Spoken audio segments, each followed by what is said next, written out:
জাতীয় ঈদগাহে প্রধান জামাতে রাষ্ট্রপতি, প্রধানমন্ত্রী সহ বিশিষ্টজনের আদেশ, জাতীয় মুসলিম উম্মার শান্তি কামনায় মোনাজাত। রাষ্ট্রপতির সঙ্গে সেনাপ্রধান সহ বিশিষ্টজনদের শুভেচ্ছা বিনিময়, গণতান্ত্রিক বাংলাদেশ বিনির্মাণে সকলকে ঐক্যবদ্ধভাবে কাজ করার আহ্বান।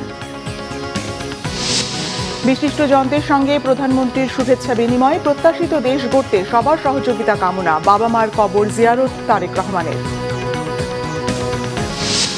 বিরোধী দলীয় নেতার সাথে বিশিষ্টজনদের শুভেচ্ছা বিনিময়, ভয়ের সংস্কৃতি ফিরিয়ে আনলে মোকাবেলার হুঁশিয়ারি ডাক্তার শফিকের।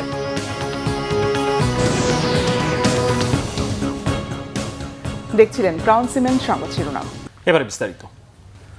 রাষ্ট্রপতি মোহাম্মদ শাহাবুদ্দিন ও প্রধানমন্ত্রী তারেক রহমানের অংশগ্রহণে জাতীয় ঈদগাহে অনুষ্ঠিত হল পবিত্র ঈদ উল ফিতরের প্রধান জামাত। ঈদের এই প্রধান জামাতে অংশ নিতে সকাল থেকেই মুসল্লিদের ঢল নামে। ফ্যাসিবাদ মুক্ত বাংলাদেশে এবারের ঈদ স্বস্তি আর শান্তি বয়ে আনবে, এমন প্রত্যাশা মুসল্লিদের। পবিত্র ঈদ উল ফিতরের প্রধান জামাতকে কেন্দ্র করে জাতীয় ঈদগাহ এলাকায় নেওয়া হয় কঠোর নিরাপত্তা ব্যবস্থা। ভোর থেকেই দলে দলে মুসল্লিরা ঈদগাহে আসতে থাকেন। শিশু থেকে শুরু করে বয়স্ক সবাই অংশ নেন এই জামাতে। নির্ধারিত সময়ে অনুষ্ঠিত হয় প্রধান জামাত, যেখানে রাষ্ট্রপতি ও প্রধানমন্ত্রী সহ দেশের বিশিষ্টজনরা অংশ নেন। ধর্মপ্রাণ মুসল্লিরা একসঙ্গে নামাজ আদায় করে মহান আল্লাহর কাছে দেশ ও জাতির কল্যাণ কামনা করেন। আল্লাহ রাব্বুল আলামিন অনেক মেহেরবানি করুণা করে আমাদের জন্য এই নিয়ামতের ঈদ উল ফিতর দিয়েছেন, যার দ্বারা আমাদের বরকত, মাগফিরাত এবং আল্লাহর রহমত আমাদের উপরে বর্ষিত হবে। জীবনের একটা অসাধারণ অনুভূতির দিন। প্রথমবারের মতো তারেক রহমানের উপস্থিতিতে আমরা ঈদ উদযাপন করছি। একটা ভয়ার্থ পরিবেশ ছিলেন, কখন ফেসিবাদের থাবা কাউকে ঈদ মাঠ থেকে ধরে নিয়ে গেছে, এরকম রেকর্ড আছে। তো ওই পরিবেশ থেকে এখন মুক্ত হয়েছি। জাতীয় ঈদগাহে আমরা নামাজ পড়তে এসেছি আমাদের পুরো পরিবার নিয়ে। I also visit my friends, so he helped me to see the culture here. ইনশাআল্লাহ আমার পাড়াপড়শি আমার ছেলে সন্তানদেরকে নিয়ে এসেছি, সবাইকে নিয়ে একসাথে ঈদ করছি। I went praying with my grandfather and my father. জাতীয় ঈদগাহের প্রধান জামাতে অংশ নিতে দূর দূরান্ত থেকে ছুটে আসেন নারীরাও। এইবারই প্রথম এসেছি নামাজ পড়তে এখানে, প্রতিবার বাসার কাছেই নামাজ পড়া হয়। এবার এর জন্য অনুভূতিটা একটু ডিফারেন্ট, ভালো লাগছে অনেক। এলাকায় পড়া যেত, কিন্তু এখানে মানুষ বেশি, যত মানুষ তত আনন্দ। সবার জন্য দোয়া করি, সবাই যেন ঈদের মতো সারা জীবন কাটাতে পারে। খুব আনন্দ লাগছে, খুব খুশি লাগছে যে আমাদের প্রধানমন্ত্রী এখানে ঈদগাহে নামাজ পড়ার জন্য আসছে, তো আমরাও আসলাম। নামাজ শেষে দেশ, জাতি ও মুসলিম উম্মার শান্তি, সমৃদ্ধি ও কল্যাণ কামনায় বিশেষ মোনাজাত করা হয়। কোলাকুলি আর শুভেচ্ছা বিনিময়ে চারদিক ছড়িয়ে পড়ে ঈদের আনন্দ। ত্যাগ, সংযম আর আত্মশুদ্ধির 1 মাস পর এসেছে খুশির ঈদ। আর এই ঈদের জামাতে অংশগ্রহণ করতে দেশের বিভিন্ন প্রান্ত থেকে জাতীয় ঈদগাহে ছুটে আসছেন হাজারো মানুষ। ধনী গরিব ভেদাভেদ ভুলে এক কাতারে দাঁড়িয়ে যেন এই নামাজ আদায়, ভ্রাতৃত্ব আর ত্যাগের এক অনন্য দৃষ্টান্ত স্থাপন করেছে। মুহিবুল্লাহ মুহিব, বাংলা ভিশন, ঢাকা। দেশ ও জাতির শান্তি সমৃদ্ধি কামনার মধ্য দিয়ে জাতীয় মসজিদ বায়তুল মোকাররমে হয়েছে পবিত্র ঈদ উল ফিতরের 5টি জামাত। সবার সঙ্গেই নামাজ আদায় করতে পেরে খুশি মুসল্লিরা। রমজান মাসের মতো সারা বছরও যেন সুন্দরভাবে চলতে পারেন, এমন প্রত্যাশা তাদের। বিস্তারিত সৈকত সাদিকের প্রতিবেদনে।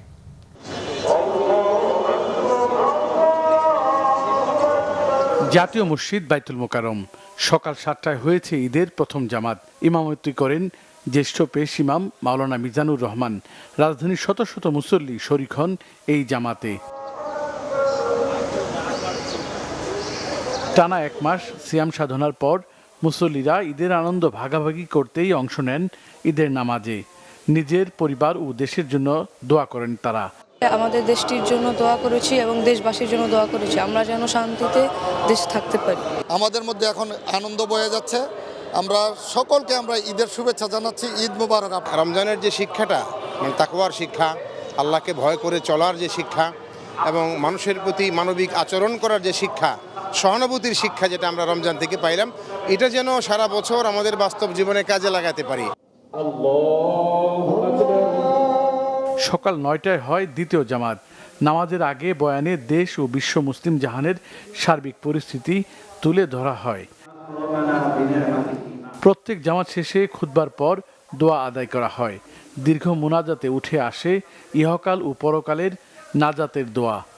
এক আল্লাহ আমাদের দোয়া যেন কবুল করে এবং খাসিয়তে আল্লাহ যেন আমাদের দোয়া কবুল করে, আল্লাহ যেন আমাদেরকে চিরদিনের জন্য মাফ করে দেয়। আজকে বায়তুল মোকাররমের পরিবেশটা খুবই ভালো ছিল। আর ঈদের আনন্দ বলতেই বায়তুল মোকাররমে এসে নামাজ পড়া। আল্লাহর কাছে চাইলাম বাংলাদেশের সব মানুষের জন্য ভালো থাকে এবং আমার পরিবার জন্য জান্নাতে যায়। বড়দের সঙ্গে পরিবারের ছোট সদস্যরাও আসে ঈদের জামাতে। খুশি মনে একে অপরের সঙ্গে কোলাকুলি করেন। পবিত্র রমজান মাসের মতো সারা বছরও যাতে নিজেদের মধ্যে ঐক্য বজায় থাকে, দেশে সুখ শান্তি সমৃদ্ধি অব্যাহত থাকে, সেই প্রত্যাশা এই মুসল্লিদের। সৈকত সাদিক, বাংলা ভিশন, জাতীয় মসজিদ বাইতুল মোকাররম, ঢাকা। গণতান্ত্রিক, মানবিক ও সমৃদ্ধ বাংলাদেশ বিনির্মাণে সকলকে ঐক্যবদ্ধভাবে কাজ করার আহ্বান জানিয়েছেন রাষ্ট্রপতি মোহাম্মদ শাহাবুদ্দিন। শনিবার বিকেলে বঙ্গভবনে বিশিষ্ট ব্যক্তিদের সাথে ঈদের শুভেচ্ছা বিনিময় শেষে আহ্বান জানান তিনি। এ সময় দেশবাসীকে পারস্পরিক সহযোগিতা ও সহমর্মিতার মাধ্যমে ঈদের আনন্দ ভাগাভাগি করে নেওয়ার আহ্বান জানান। এদিন রাষ্ট্রপতি মোহাম্মদ শাহাবুদ্দিনের সঙ্গে ঈদের শুভেচ্ছা বিনিময় করেন সেনাপ্রধান জেনারেল ওয়াকারুজ্জামান, উচ্চপদস্থ সেনা কর্মকর্তা এবং তাদের পরিবারের সদস্যরা। এছাড়া রাজনীতিবিদ সহ বিভিন্ন শ্রেণী পেশার মানুষের সঙ্গে ঈদের শুভেচ্ছা বিনিময় করেন তিনি। ন্যায়ভিত্তিক, গণতান্ত্রিক, মানবিক ও স্বনির্ভর বাংলাদেশ বিনির্মাণের যে শুভযাত্রা সূচিত হয়েছে, আসুন ঈদের এই শুভক্ষণে আমরা সেই অভিযাত্রায় ঐক্যবদ্ধভাবে সামিল হওয়ার অঙ্গীকার করি। দেশ গঠনে সবার সহযোগিতা চাইলেন প্রধানমন্ত্রী তারেক রহমান। জনগণকে সাথে নিয়ে সর্বোচ্চ শক্তি দিয়ে মানুষের প্রত্যাশা পূরণের কথা বলেন প্রধানমন্ত্রী। সর্বস্তরের মানুষের সঙ্গে ঈদ শুভেচ্ছা বিনিময়ের পাশাপাশি ঈদের দিন বাবা মায়ের কবর জিয়ারত করেন তারেক রহমান। রিপোর্ট করছেন সিকান্দার রেমান, ভিডিও ধারণ করেছেন জাহাঙ্গীর আলম। ঈদুল ফিতরের নামাজ আদায়ের পর ঈদ শুভেচ্ছা বিনিময়। রাষ্ট্রীয় অতিথি ভবন যমুনায় সরকারি আয়োজন। আমন্ত্রিত অতিথিদের স্বাগত জানাতে সপরিবারে উপস্থিত প্রধানমন্ত্রী তারেক রহমান। বাংলাদেশে নিযুক্ত বিভিন্ন দেশের কূটনীতিকদের সাথে ঈদ শুভেচ্ছা বিনিময় করেন প্রধানমন্ত্রী। এরপর সব শ্রেণী পেশার মানুষের সাথে প্রধানমন্ত্রী ঈদ শুভেচ্ছা বিনিময় করেন। প্রধানমন্ত্রী দেশবাসীকে জানালেন শুভেচ্ছা। আমি এই দেশের একজন নাগরিক হিসাবে আল্লাহ রব্বুল আলামিনের কাছে দোয়া করি যেন আল্লাহ আমাদেরকে সেই রহমত দেন। আজ এই ঈদে বাংলাদেশের মানুষ যতটা নির্বিঘ্নে বা যতটা শান্তিতে ঈদ উদযাপন করতে সক্ষম হয়েছে, ইনশাল্লাহ ভবিষ্যতের ঈদগুলোতে যেন আরও বেশি শান্তিপূর্ণভাবে আমরা ঈদ উদযাপন করতে সক্ষম হই, দেশের সকল শ্রেণী পেশার মানুষকে সাথে নিয়ে। জনগণের প্রত্যাশিত বাংলাদেশ গড়ার কথাও জানান প্রধানমন্ত্রী। যেন আল্লাহ আমাদেরকে সেই রহমত দেন যাতে করে আমরা বাংলাদেশের মানুষের সেই প্রত্যাশিত সেই বাংলাদেশকে ধীরে ধীরে গড়ে তুলতে পারি। আজকের এই ঈদের দিনে দেশবাসীর কাছে আমি দোয়া চাই, একই সাথে দেশবাসীর কাছে আমি অনুরোধ জানাবো যে আপনাদের সহযোগিতা যদি থাকে, ইনশাল্লাহ আপনাদের এই নির্বাচিত সরকার দেশকে আপনাদের চাওয়া অনুযায়ী দেশ গঠনের কাজে সর্বোচ্চ শক্তি দিয়ে চেষ্টা চালিয়ে যাবে। গুড়ি গুড়ি বৃষ্টি, প্রতিকূল আবহাওয়া, এর মাঝে বিপুল সংখ্যক মানুষের উপস্থিতি প্রধানমন্ত্রীর ঈদ শুভেচ্ছা বিনিময় অনুষ্ঠানে। সাধারণ মানুষের প্রত্যাশা অনেক। নতুন সরকারের প্রথম ঈদে তারা বলছে সরকারকে তারা সহযোগিতা করতে চায়, একসঙ্গে পথ চলতে চায়। ঈদ শুভেচ্ছা বিনিময়ের পর শহীদ রাষ্ট্রপতি জিয়াউর রহমান ও সাবেক প্রধানমন্ত্রী বেগম খালেদা জিয়ার কবর জিয়ারতের জন্য জিয়া উদ্যানে যান প্রধানমন্ত্রী তারেক রহমান। সিকান্দার রেমান, বাংলা ভিশন, ঢাকা। পবিত্র ঈদুল ফিতর উপলক্ষে রাষ্ট্রীয় অতিথি ভবন যমুনায় প্রধানমন্ত্রী তারেক রহমানের সঙ্গে শুভেচ্ছা ও কুশল বিনিময় করেছেন সদ্য বিদায়ী অন্তর্বর্তী সরকারের সাবেক প্রধান উপদেষ্টা ডক্টর মোহাম্মদ ইউনূস। দুপুর 12টার দিকে এই শুভেচ্ছা বিনিময় অনুষ্ঠিত হয়। এ সময় প্রধানমন্ত্রীর পরিবারের সদস্যরা উপস্থিত ছিলেন, যা পুরো আয়োজনকে আরও আন্তরিক ও পারিবারিক আবহে পরিণত করে। বিএনপি মিডিয়া সেল জানিয়েছে, সাক্ষাতে তারা একে অপরের খোঁজ খবর নেন, সাময়িক আড্ডায় মেতে ওঠেন এবং একসঙ্গে ছবি তোলেন। ঈদের দিনে এমন সৌজন্য সাক্ষাৎ দেশের রাজনৈতিক ও সামাজিক অঙ্গনে ইতিবাচক বার্তা হিসেবে বিবেচিত হচ্ছে।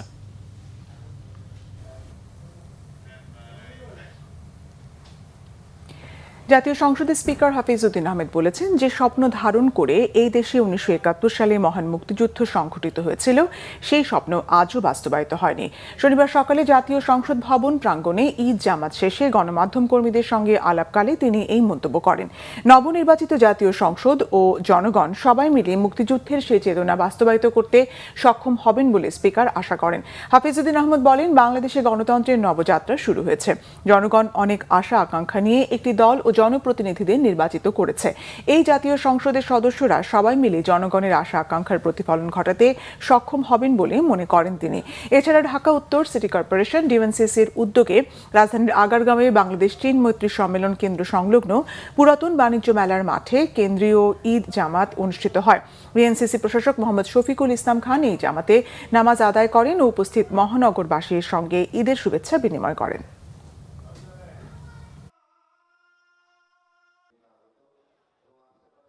বাংলাদেশে গণতন্ত্রের নবযাত্রা শুরু হয়েছে। জনগণ অনেক আশা আকাঙ্ক্ষা নিয়ে একটি দলকে এবং জনপ্রতিনিধিদেরকে নির্বাচিত করেছে। আমরা আশা করব এই জাতীয় সংসদের সদস্যবৃন্দ সবাই মিলে জনগণের আশা আকাঙ্ক্ষার প্রতিফলন ঘটাতে সক্ষম হবেন। অর্থ ও পরিকল্পনা মন্ত্রী আমির খসরু মাহমুদ চৌধুরী বলেছেন, পরিবর্তিত গণতান্ত্রিক পরিবেশের ফলে এবারের ঈদ আনন্দ একটু ভিন্ন। সকালে চট্টগ্রাম মহানগরীর কাট্টলির দারুস-সালাম মসজিদে ঈদের নামাজ আদায় শেষে তিনি কথা বলেন। জানান, এখন সবাই স্বাধীনভাবে কথা বলতে পারছে, রাজনৈতিকভাবে গণতান্ত্রিক অধিকার ভোগ করছে, যা আগে কখনো হয়নি। অর্থমন্ত্রী বলেন, দেশের গণতান্ত্রিক পরিবেশ এই পরিস্থিতি নিশ্চিত করেছে।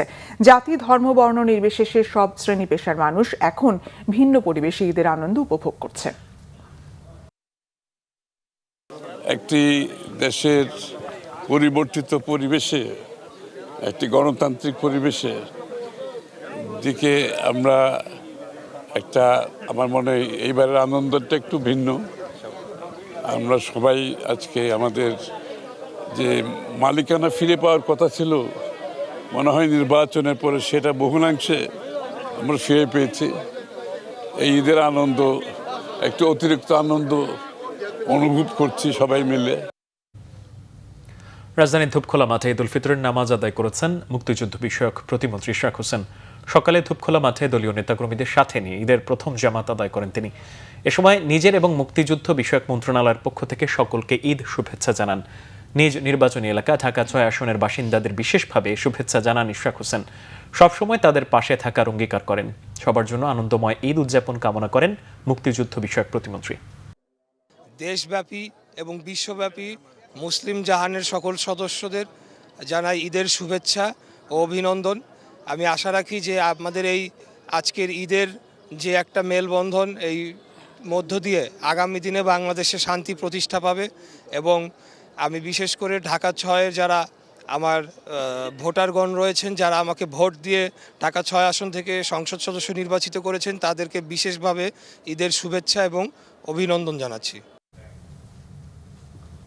এদিকে ঈদের সাম্প্রদায়িক সম্প্রীতি ও মেলবন্ধনের আদর্শে উজ্জীবিত হয়ে নতুন বাংলাদেশ গঠনে সবাইকে ভূমিকা রাখার আহ্বান জানিয়েছেন মুক্তিযুদ্ধ বিষয়ক প্রতিমন্ত্রী ইশরাক হোসেন। ঈদের দিন বিকেলে নিজ নির্বাচনী আসনে আয়োজিত এক ঈদ উৎসব অনুষ্ঠানে অংশ নিয়ে কথা বলেন তিনি। এ সময় তাকে নির্বাচিত করায় ভোটারদের প্রতি কৃতজ্ঞতা জানান ইশরাক হোসেন। এলাকা নাগরিক সমস্যা নিরসনে কার্যকর উদ্যোগ নেওয়ারও আশ্বাস দেন তিনি। ইশরাক হোসেন বলেন, তারেক রহমানের নেতৃত্বাধীন বিএনপি সরকার এরই মধ্যে প্রতিশ্রুতি বাস্তবায়নের কাজ শুরু করেছে। মানুষের প্রত্যাশা পূরণে সর্বোচ্চ প্রচেষ্টার আশাবাদ ব্যক্ত করেন তিনি।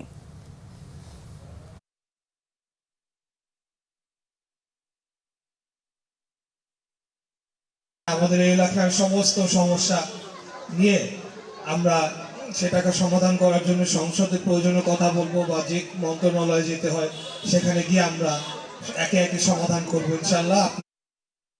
কিশোরগঞ্জের ঐতিহ্যবাহী শোলাকে ঈদগাহে অনুষ্ঠিত হয়েছে ঈদুল ফিতরের ১৯৯তম ঈদ জামাত। লক্ষাধিক মুসল্লির অংশগ্রহণে সকাল ১০টায় শুরু হয় নামাজ। জামাতে ইমামতি করেন মুফতি আবুল খায়ের মোহাম্মদ সাইফুল্লাহ। নামাজে বস্ত্র পাট প্রতিমন্ত্রী শরীফুল আলম, স্থানীয় সংসদ সদস্য মোহাম্মদ মাজহারুল ইসলাম সহ গণ্যমান্য ব্যক্তি, জেলা প্রশাসন ও আইন শৃঙ্খলা বাহিনীর ঊর্ধ্বতন কর্মকর্তারা অংশ নেন। ২ শতকের ঐতিহ্য ধরে রেখে রেওয়াজ অনুযায়ী নামাজ শুরুর আগে বন্দুকের গুলির মাধ্যমে সংকেত দেয়া হয়। 15 মিনিট আগে 3টি, 10 মিনিট আগে 2টি এবং 5 মিনিট আগে 1টি গুলি ছোড়া হয়। নামাজ শেষে দেশ, জাতি ও বিশ্ব শান্তি কামনা করে বিশেষ মোনাজাত হয়। মুসল্লিদের নিরাপত্তায় 4 বলয় গড়ে তোলে আইনশৃঙ্খলা বাহিনী। যথাযোগ্য ধর্মীয় ভাবগাম্ভীর্য উৎসবমুখর পরিবেশে সারা দেশে উদযাপিত হচ্ছে পবিত্র ঈদ উল ফিতর। বিভাগীয় ও জেলার কেন্দ্রীয় ঈদগাহ মাঠ এবং মসজিদে আদায় হয়েছে ঈদের নামাজ। দেশের বিভিন্ন জায়গা থেকে প্রতিনিধিদের পাঠানো তথ্য ও ছবিতে নাজমুল নিশানের ডেস্ক রিপোর্ট। দেশের সবচেয়ে বড় ঈদগাহ মাঠ দিনাজপুরের গোর এ শহীদ ময়দানে ঈদ উল ফিতরের জামাত সুষ্ঠুভাবে সম্পন্ন হয়েছে। সকাল 9টায় নামাজে অংশগ্রহণ করেন স্থানীয় সংসদ সদস্য সৈয়দ জাহাঙ্গীর আলম, জেলা প্রশাসক রফিকুল ইসলাম সহ সব স্তরের মানুষ। সিলেটে ঐতিহাসিক শাহী ঈদগাহ ময়দানে ঈদের প্রধান জামাত শুরু হয় সকাল 8টায়। এতে অংশ নেন বিপুল সংখ্যক ধর্মপ্রাণ মুসল্লি। উপস্থিত ছিলেন বাণিজ্য মন্ত্রী খন্দকার আব্দুল মুক্তাদির এবং প্রবাসী কল্যাণ মন্ত্রী আরিফুল হক চৌধুরী সহ বিভিন্ন শ্রেণী পেশার মানুষ। বৃষ্টি উপেক্ষা করে প্রধান জামাত হয়েছে বরিশালে। নগরীর হেমাত উদ্দিন কেন্দ্র ঈদগাহ ময়দানে নামাজে অংশ নেন বরিশাল সদর আসনের সংসদ সদস্য মুজিবুর রহমান সরোয়ার এবং বিভাগীয় কমিশনার সহ প্রশাসনের ঊর্ধ্বতন কর্মকর্তারা।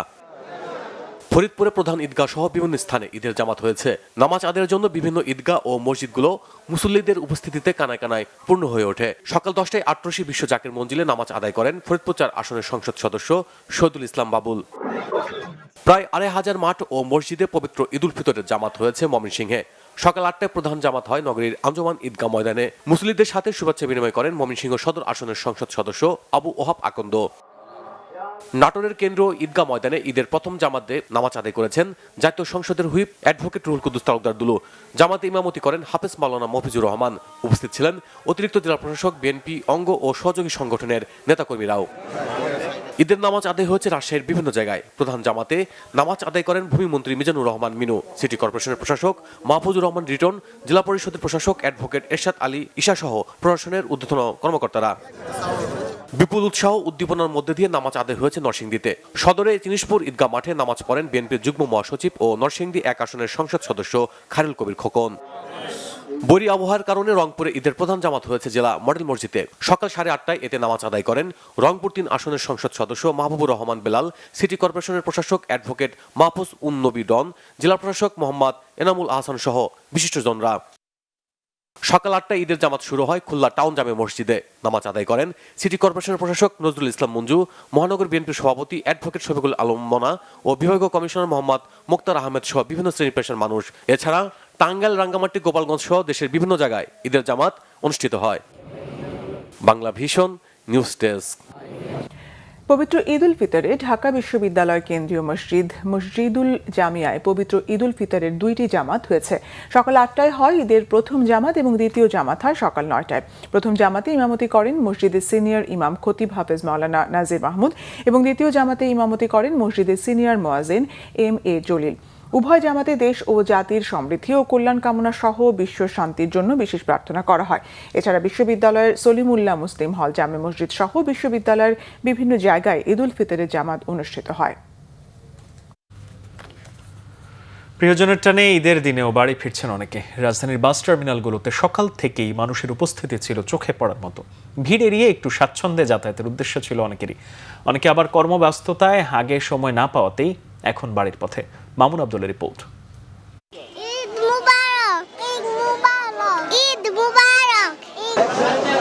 ঈদের এই শুভেচ্ছা রাজধানীর মহাখালী বাস টার্মিনাল থেকে। ঈদের নামাজের পরপরই রাজধানীর টার্মিনালগুলোতে গ্রামের বাড়িতে ছুটে চলা অসংখ্য মানুষ। প্রিয়জনের সাথে ঈদ আনন্দ ভাগাভাগি করে নেয়ার অপূর্ণতা তাদের চোখে মুখে। সেই পূর্ণতা দিতে তাই আজকের দিনটিকে বেছে নেয়া। অনেকে যেতে পারেননি কর্মব্যস্ততার কারণে। আমার বাড়ি শেরপুর শ্রীবর্দী থানায়, আর আমি মসজিদে চাকরি করি, তো ওখানে ঈদের জামাত হয়, এই জন্য এগুলো অ্যারেঞ্জ করে তারপরে আমাদের ছুটি হয়। আমি জব করি তো তার জন্য সময় পাই না, এর জন্য লং টাইম ছুটি, তার জন্য শ্বশুর বাড়ি যাইতেছি। ঢাকা আগারগা থাকি, তো আমার বাসা ময়মনসিংহ, তো এখানে আর কি মসজিদের দায়িত্বে, তো ঈদের নামাজ পড়ে এখন রওনা হয়েছি আর কি বাড়িতে যাওয়ার জন্য আর কি। ছেলে মেয়ে বাড়িতে আছে, আনন্দ এই জন্য আনন্দ বুক করার জন্য যাইতেছি, ছুটি পাইছি। অন্যদিন গেলে দেখা যায় যে রাস্তায় অনেক ভিড়, যানজট, আবার যেতে অনেক সময় লাগে। ঈদের দিন গেলে স্বস্তিতে আরামে যাওয়া যায়। কালকে একটু ভিড়ভাড়টা বেশি ছিল, এই জন্য আজকে যাওয়া হচ্ছে, কালকে ব্যস্ততার কারণে যেতে পারিনি। ঈদের দিন নেই অতিরিক্ত ভাড়া আদায়ের অভিযোগ। বামন বেড়া যেতে আসি না, ভাড়াই একে ওই আগের মতনে ভাড়া। টিকিট দিচ্ছি হালুয়াঘাট, ফুলপুর, হালুয়াঘাট। 450 টাকা সরকার নির্ধারিত ভাড়া 450 টাকা নিচ্ছি। একটা দুইটা আইতেছে যাত্রী আধা ঘন্টা 2 ঘন্টা করে সময় লাগতেছে গাড়ি ভরতে। আন্তনগর ট্রেন যাত্রা বন্ধ থাকায় ঈদের দিন মূল ভরসা বাস। ঈদের এই দিনেও প্রিয়জনকে একটু কাছে পাওয়ার, একটু ছুঁয়ে দেখার আকাঙ্ক্ষা আরও তীব্র হয়েছে অনেকের মাঝে। তাই তো উৎসবের এদিনেও আপনজনকে কাছে পাওয়ার জন্য গ্রামের বাড়িতে ছুটছেন অনেকেই। ঈদ হোক আনন্দের, ঈদ হোক বৈষম্যহীন, ঈদ হোক সবার। মামুন আব্দুল্লাহ, বাংলা ভিশন, ঢাকা। ঈদের লম্বা ছুটিতে রাজধানী ঢাকা অনেকটাই ফাঁকা। চলাচলে বেশ স্বাচ্ছন্দ্য বোধ করছেন মহানগরবাসী। এই লম্বা ছুটিতে যারা ঢাকায় রয়ে গেছেন তাদের ঘোরাঘুরিতে আপাতত বৃষ্টি তেমন বাগড়া দেবে না বলে জানিয়েছে আবহাওয়া অফিস। আহমেদ সরদারের রিপোর্ট। ঈদ উপলক্ষে দীর্ঘ 7 দিনের ছুটিতে রয়েছে বাংলাদেশ। ফলে ইট পাথরের এই নগরী থেকে প্রিয়জনের সাথে ঈদ উদযাপনে ঢাকা ছেড়েছেন নগরবাসী। এই সুযোগে বলতে গেলে অনেকটা খালি হয়ে গেছে রাজধানী শহর। সকাল থেকে থেমে থেমে গুড়ি গুড়ি বৃষ্টি আর আকাশ মেঘলা থাকলেও বেলা যত বেড়েছে বৃষ্টির সংখ্যা তত কমেছে। দুপুরের পর থেকে রাজধানীর বিভিন্ন সড়কে বেড়েছে নগরবাসী যারা রয়ে গেছেন তাদের চলাফেরা। আবহাওয়া অফিস অবশ্য বলছে নগরবাসীর ঘোরাফেরায় আপাতত বৃষ্টি বাগড়া দেবে না। এই অবস্থাটা আগামী 24 ঘন্টা অব্যাহত থাকবে। আর আজকের পরবর্তী 24 ঘন্টায় যেটা বলা হয়েছে যে দেশের উত্তরাঞ্চলে সেই সঙ্গে চট্টগ্রাম বিভাগ অর্থাৎ রংপুর, ময়মনসিংহ, সিলেট এবং চট্টগ্রাম বিভাগের কিছু কিছু জায়গায় এবং বাকি 4টা ডিভিশন অর্থাৎ ঢাকা, রাজশাহী এবং খুলনা এবং বরিশাল বিভাগের 2-1 জায়গায় বিক্ষিপ্তভাবে বৃষ্টি অথবা বজ্রসহ বৃষ্টিপাতের সম্ভাবনা আছে। এবং কালকের পর থেকে অর্থাৎ 22 তারিখের পর থেকে তুলনামূলকভাবে গোটা দেশেই বৃষ্টিপাতের প্রবণতাটা হ্রাস পাবে। নারীর টানে বাড়ি ফিরে যাওয়ায় খালি নগরে চলাফেরায় বেশ স্বস্তিতে আছে সবাই। স্বাচ্ছন্দ্য অনুভব করছেন চলাফেরায়। তবে আয় রোজগার নিয়ে শঙ্কায়ও আছেন কেউ কেউ। যানজট কম, জানার জন্য করে তাড়াতাড়ি যাওয়া যায়। আর তো ঘন্টা কারো লাগে। এখন তো মোটামুটি ভালো, সবাই ভালোই চলতেছি, কিন্তু জ্যামের শহরে ভালো, কারণ জ্যাম হলে কামাই রুজি হয়। এখন একটা ঘোরার একটা পরিবেশের মতন সৃষ্টি হয়েছে, ভালো লাগতেছে। ঢাকা শহরে এরকম যদি থাকে সবসময় তো সবসময় ভালো লাগবে না। এখন তো রাস্তা ফাঁকা বা মোটামুটি গাড়িগুলো সঠিকভাবে চলতে পারতেছে, কোনো সমস্যা নাই। ঢাকা এমন ফাঁকা তো থাকবে না। তাই যতদিন ছুটি আছে যারা রয়ে গেছেন শহরে ততদিন তারা উপভোগ করতে চান জ্যামবিহীন এই ঢাকা। কত স্বপ্নের, কত আবেগের এই শহর অপরিকল্পিত নগরায়ন আর জনসংখ্যার চাপে বিশ্বে বসবাসের অযোগ্য শহরের তালিকার শীর্ষে অবস্থান করছে। ঈদ পার্বণের এই লম্বা ছুটিতে যখন নগরবাসী নারীর টানে বাড়ি ফিরে যায় তখনই এই শহর সুযোগ পায় প্রাণ ভরে নিঃশ্বাস নেবার। আর এভাবেই নিঃশ্বাস নিয়েই বেঁচে আছে ইট পাথরের এই শহর। আহমেদ সরওয়ার, বাংলা ভিশন, ঢাকা। মধ্যপ্রাচ্য জুড়ে চলমান যুদ্ধের সময় ইরান থেকে সরিয়ে নিয়ে 186 জন বাংলাদেশি নাগরিক দেশে ফিরেছেন। ঈদের আগে দ্রুত সময় দেশে ফিরতে পেরে প্রধানমন্ত্রী তারেক রহমান সহ সরকারের প্রতি কৃতজ্ঞতা প্রকাশ করেছেন ইরান থেকে আসা এসব নাগরিক। শুক্রবার রাত 1:30টায় আজারবাইজানের রাজধানী বাকু থেকে বিমানের বিশেষ ফ্লাইটে চড়ে ঢাকায় হজরত শাহজালাল আন্তর্জাতিক বিমানবন্দরে অবতরণ করেন তারা। এ সময় প্রধানমন্ত্রীর পররাষ্ট্র উপদেষ্টা হুমায়ুন কবির, পররাষ্ট্র প্রতিমন্ত্রী শামা ওবায়দ, প্রবাসী কল্যাণ ও বৈদেশিক কর্মসংস্থান প্রতিমন্ত্রী নুরুল হক নূর বিমানবন্দরে তাদের স্বাগত জানান। পরে শামা ওবায়দ ইরানে আটকা পড়া বাংলাদেশি নাগরিকদের ফেরত আনার ব্যাপারে প্রধানমন্ত্রী তারেক রহমানের ভূমিকা তুলে ধরেন। জানান, ইরান সহ যুদ্ধগ্রস্ত অন্য কোনো দেশ থেকেও কোনো বাংলাদেশি ফেরত আসতে চাইলে সহায়তা করা হবে। পরে ফেরত আসা প্রবাসীরা ইরান যুদ্ধের ভয়াবহতা সাংবাদিকদের কাছে বর্ণনা করেন। সরকারের সহায়তায় দ্রুত সময়ে দেশে ফিরতে পেরে খুশি তারা।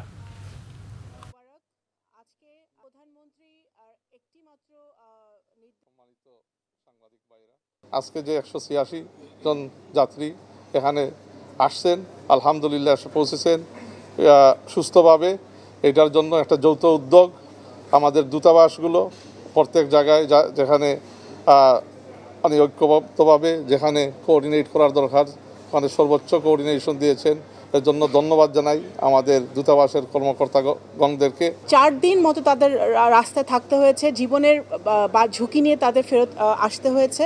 বাংলাদেশ বিমান সিভিল এভিয়েশনের একটা চার্টার্ড ফ্লাইট গিয়েছিল তাদেরকে আনতে, এবং বাংলাদেশ বিমানের ফ্লাইটে তারা এসেছে। ইরান, আমাদের তেহরান, আঙ্কারা, দিল্লি, জেনিভা এবং আজারবাইজানে আমাদের যারা দূতাবাসের কর্মকর্তারা আছেন তারা নিরলস প্রচেষ্টা করেছেন। মাননীয় প্রধানমন্ত্রীর নির্দেশে পররাষ্ট্র মন্ত্রণালয় এবং প্রবাসী কল্যাণ ও বৈদেশিক কর্মসংস্থান মন্ত্রণালয়ের যৌথ প্রচেষ্টায় এবং IOM এর সহযোগিতায় আজকে আমাদের 186 জন বাংলাদেশি তারা নিরাপদে বাংলাদেশে আজকে পৌঁছাতে পেরেছে। এজন্য আমরা আল্লাহর কাছে শুকরিয়া আদায় করছি। ফুটবল বিশ্বকাপ প্রস্তুতিতে বড় ধাক্কা খেল আর্জেন্টিনা। পিনালিসিমার পর এবার গুয়েতামালার বিপক্ষে বিশ্বকাপ চ্যাম্পিয়নদের ম্যাচ বাতিল হয়েছে। ফলে আফ্রিকান দুই দুর্বল দল মৌরিতানিয়া ও জাম্বিয়ার বিপক্ষে খেলে বিশ্বকাপ প্রস্তুতি শেষ করতে হবে মেসিদের। বিশ্বকাপের আগে স্পেনের বিপক্ষে পিনালিসিমা এবং কাতারের বিপক্ষে একটি ম্যাচ খেলার কথা ছিল আর্জেন্টিনার, কিন্তু যুদ্ধের কারণে বাতিল হয়েছে এই দুইটি ম্যাচ। এরপর মার্চে ফিফা উইন্ডোতে বিশ্বকাপের প্রস্তুতিতে গুয়েতামালার বিপক্ষে খেলার কথা ছিল মেসিদের, কিন্তু ফিফা আন্তর্জাতিক বিরতিতে একই সময়ে দুইটি আলাদা মহাদেশে খেলার নিয়ম না থাকায় গুয়েতেমালার বিপক্ষে ম্যাচটি অনুমোদন পায়নি ফিফার। এতে ফিফা র্যাঙ্কিংয়ে 115তম দেশ মৌরিতানিয়ার বিপক্ষে 27 মার্চ এবং 31 মার্চ জাম্বিয়ার বিপক্ষে দ্বিতীয় ম্যাচটি খেলবে আর্জেন্টিনা। তবে ফিফা র্যাঙ্কিংয়ে বর্তমানে 91তম স্থানে থাকলেও মৌরিতানিয়ার তুলনায় জাম্বিয়া কিছুটা শক্তিশালী দল। 2012 সালে আফ্রিকান নেশনস কাপে চ্যাম্পিয়ন হবার সাফল্য রয়েছে জাম্বিয়ার। দুইটি ম্যাচই হবে বুয়েন্স আয়ার্সের লো বাম্বোনেরা স্টেডিয়ামে। এই দুটি ম্যাচের অভিজ্ঞতা নিয়ে বিশ্বকাপে খেলতে যাবে বর্তমান চ্যাম্পিয়নরা। গত নভেম্বরে অ্যাঙ্গোলার বিপক্ষে শেষ আন্তর্জাতিক ম্যাচ খেলেছিল আর্জেন্টিনা। ফলে বড় কোনো দলের বিপক্ষে না খেলেই দুর্বল দলের বিপক্ষে এই 3 ম্যাচের আলোকেই বিশ্বকাপের চূড়ান্ত দল সাজাতে হবে কোচ নিউলেন স্কালোনিকে। এই ছিল এখনকার মতো। পরের সংবাদ রাত 1টায় দেখার আমন্ত্রণ রইল। এছাড়া বাংলাভিশন সংবাদ ও সংবাদ সংশ্লিষ্ট অনুষ্ঠান দেখতে ভিজিট করুন www.bvnews24.com ও facebook.com/banglavishannews এবং সাবস্ক্রাইব করুন youtube.com/banglavishannews। এতক্ষণ সঙ্গে থাকায় ধন্যবাদ। শুভরাত্রি।